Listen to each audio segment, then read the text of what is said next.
So to give an idea of what it's like in LA right now, I talked about this yesterday, and I sent you a picture of this as well. Downtown Los Angeles, there was a marketplace, that's thriving marketplace. You could go there with all the street vendors gathered in one spot. It was a great place to have. It's the kind of local scene that any downtown chamber of commerce would want. You know, a gathering spot with all just to all kinds of different food being sold there by street vendors, et cetera, and so forth. Because of the raids, because of ICE's presence in LA, the vendors have left. Clearly, they're afraid of mass arrests and detentions, and Lord knows what happens then. And so now it's just behind a gate, closed down. And when I was walking through LA, I saw that. I'm like,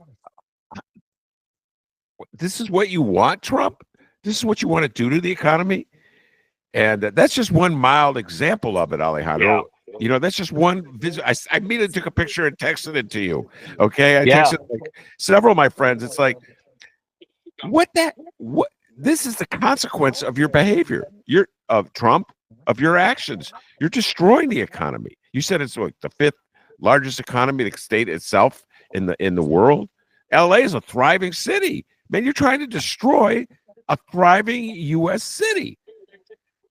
And that photo, Ben, that photo is a microcosm of, or a perfect example, I should say, of how people are feeling, especially immigrants here in the country. It doesn't matter what your status is, right? Whether it's legal or not, or if you came here. If you came here and you're first generation, people are scared. And that picture you sent me was for the listeners is Placita Olvera, which is a street in Los Angeles where one of the first streets in the city of Los Angeles. And it was actually the Pueblo was essentially, founded by Mexicans in the 1800s, I believe. And it was a center of commerce and trade and many stores there. And there are still many stores there now. And there's a beautiful museum and restaurants, and there's a bunch of street vendors. All Mexican and Mexican American. And I grew up going there as a kid, actually. My grandfather used to take us to that street. And we used to go in that corner and eat tacos. And at Cielito Lindo, the taquitos with guacamole are so good. And that street really does represent and means a lot to to Los Angeles itself, but a lot of Mexicans in the Mexican community, because that is a kind of like a little home base. And it's closed because businesses are scared and immigrants are scared because what they're seeing across the country. They don't know if they're going to show up for work when they get deported, and ICE is going to crack down on them because they're seeing ICE go into businesses and pick people up from courthouses. And it's just really sad to see. Now, I do think, and on the flip side, just what it does to the local economy, right? Like when we talk about immigration being really good for the economy and why it's, and we paint it by numbers, people don't really feel it, but that photo shows you what it is. And it puts it in the perfect perspective of how important immigration and immigrants are to this country, aside from it being, immigration being woven into the fabric of who we are as Americans, into the fabric of this story of America and this experiment.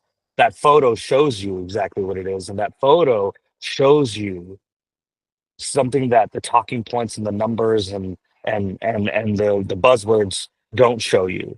And that's businesses closing down, families and workers scared to go to work.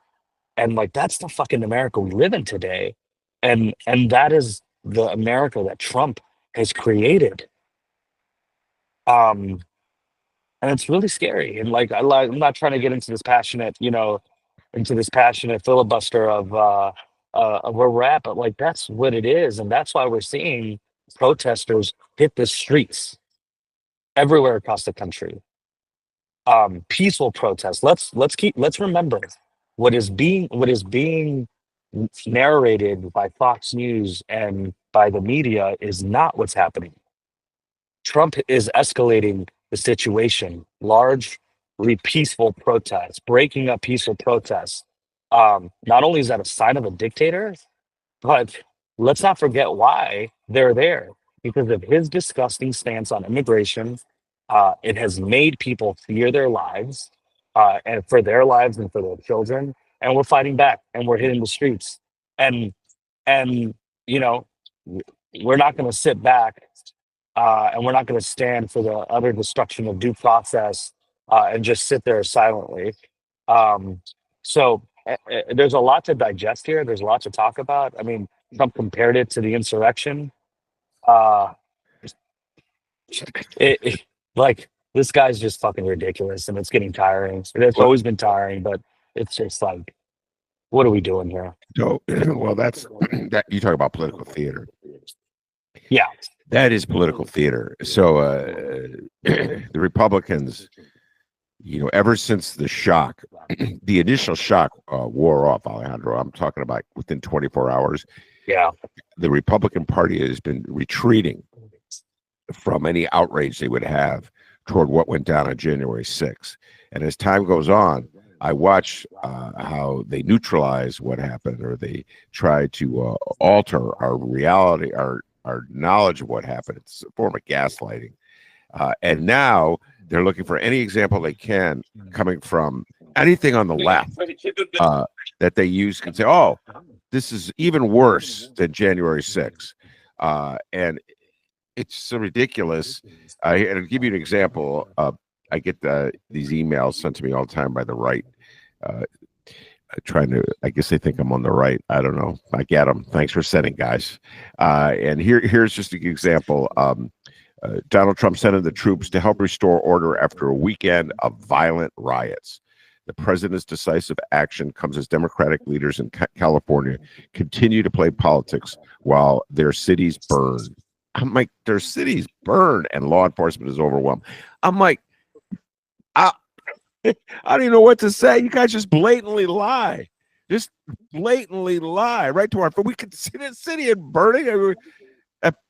You showed the Well, same burning car over and over again. The city isn't doing going again. let's keep in mind. We as Democrats need to do what's right, but also keep our eye on the prize. Because what we're doing, what we're talking about, Trump, that's what Trump wants. That's what Trump likes. And this is something that needs to be talked about and needs to be done. But like, this is the perfect distraction for him. Why? The economy is not where it should be. There's a lot of instability. He's creating chaos with his tariffs, and it's just like, and so us talking about a lot of this social unrest and the immigration issue is like, we're not talking about the other things because of it. And so, I in an interview with Politico, I the quote I gave them is, we need to keep screaming from the rooftops on all fronts. And um because, like, let's remember what he did last time, right? When he, all the dumb shit he did in his last election, sorry, last presidency. And while we were talking about all of that, and while we were talking about how he speaks and all of the, why he's the most why he's the worst president and all this stuff, he passed one of the largest tax cuts for millionaires and billionaires. And so, like, we got to keep our eye on the prize, at the same time. um, and we can't let him kind of get away with the things that he's trying to get away with while we're, talking about these issues. So All right. So let's keep coming back to your occupation as a political strategist. And so what do you think Trump, if you distance yourself from whatever passions love you have for the city of Los Angeles, which is where your roots are, where you grew up, you wear the Dodgers hat with pride. If you distance yourself from that, if that's possible, and let's try to do it right now. As a political strategist, what do you think Trump is up to? Why Los Angeles? Why is he picking on Los Angeles? I know I could have a whole conversation of why he picks on Chicago, but we'll put that to the side for the moment. Okay. Why Los Angeles? Go ahead. I mean, listen, Los Angeles, California as a whole is just a welcoming state to immigrants and immigration, and and we live Californians live a different kind of life, right? I think that's kind of fair to say. And similar to the gun debate in Chicago, it's kind of easy to pick on California because of it, right? Um, it's like our version of I don't know, maybe Texas or Alabama or something. Um, those Republican bastions. Um, but here's the reason: like he's picking on California because we have a governor that is going is willing to go toe to toe with him, and a lot of governors are willing to do that. Um, but Gavin Newsom is a very prominent Democrat, and we have elected officials that are willing to speak out, and we have a population that at every single turn it fights back and pushes back and protests and votes against, and and California is the perfect place to pick on because we are everything that is anti-Trump, and we are everything that is anti those kind of beliefs when it comes to immigration and business, and when it comes to freedoms. The Republicans want to talk about freedoms and personal freedoms and all that stuff, and they're stripping people of that. In California, we're trying to expand on those. We have expanded on those, right? Your right to marry who you want, to have an abortion, to live your life, and the government not have a say in it. All of those experiments have stemmed and have came from California. Um, not just politically, but even when it comes to education and the economy, right? Like business in California. And so that's why it's really easy to pick on California. Like there are the cons to it, right? It's kind of an expensive state. Taxes are a little high, right? But um it's truly California is a microcosm of the United States, right? It's similar to the Midwest. We have dairy farm in California. We have small business. We have large business. We have Silicon Valley and tech. We have science and great educational institutions. California is just this beautiful bastion, and this is me removing my LA hat. Just a beautiful bastion of what America is, and the experiment that we're playing with. California's democracy is essentially that experiment. Um, that's why it's easy to pick on, um, and I think we're the loudest state when it comes to pushing back on Donald Trump. Yeah, Um, you are the loudest state. And Newsom, I got to give him credit.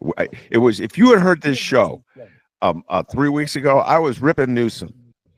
I was like, with his talk show and Charlie Kirk and his the games he was playing in trance. He was one step away from Rahm in terms of a Democrat who was so clueless as to where the party should be right now. But man, even my lefty friends, Alejandro, okay, and I got a bunch of lefty friends, or I mean, always moaning and groaning lefty friends. They even them are, wow, this dude is. I got to give him credit. He's taking a strong stand. He won't back down. He's relentless. He's using social media. He's going. He's like in the ring, man. I don't know if you're a fight fan, but he's not backing down in any way.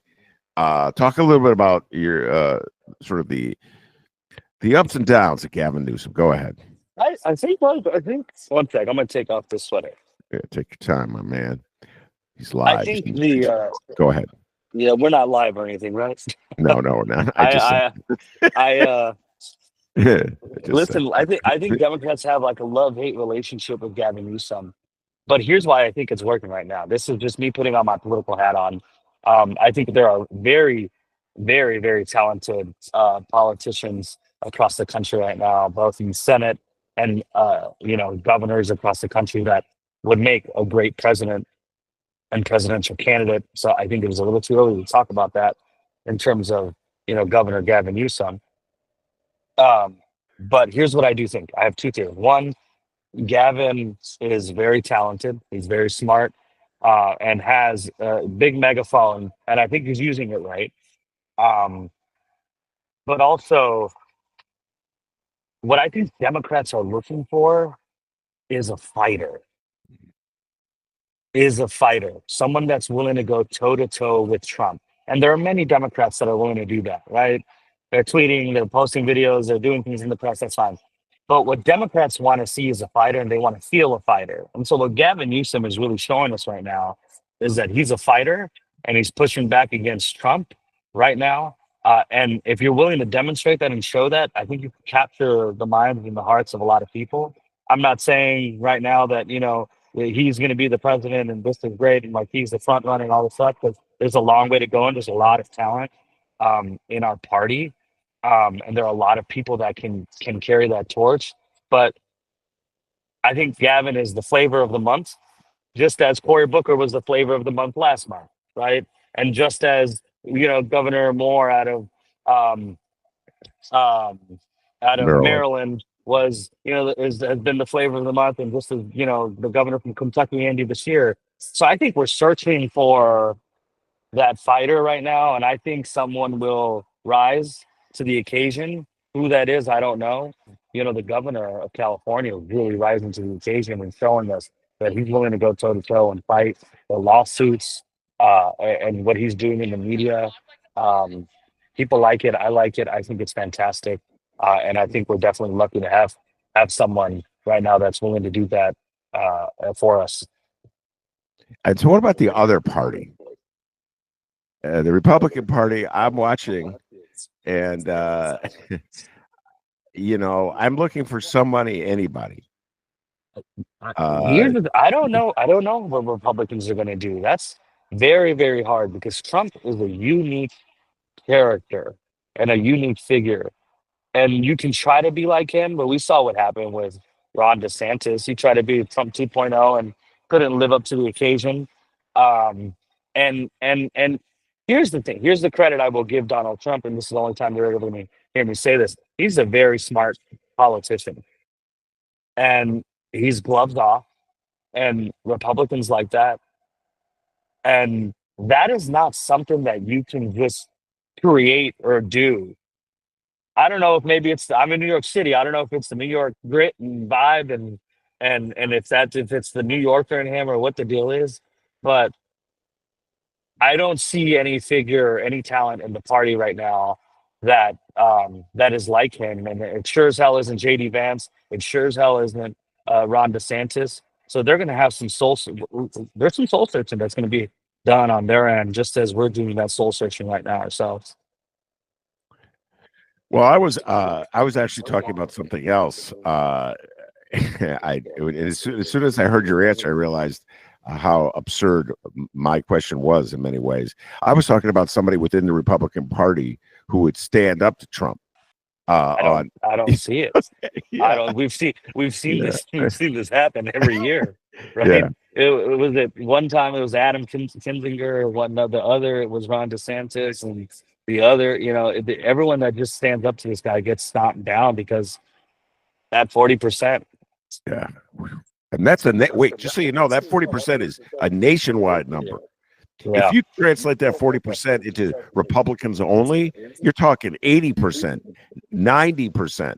So if you make Republicans are 40% of the country as a whole, roughly, MAGA is, I should say. And here's the thing: none of them have the backbone to do it because Liz Cheney, I think, had the backbone to do it, and she got stomped, but she once again put in front of her what was right and doing what was correct and doing what would be political, and these Republican politicians in Congress, and some of these governors are just they have no backbone. They're not willing to stand up for what they actually believe in. Because I think privately they're probably thinking this guy's crazy and this guy's doing a lot of damage politically and publicly.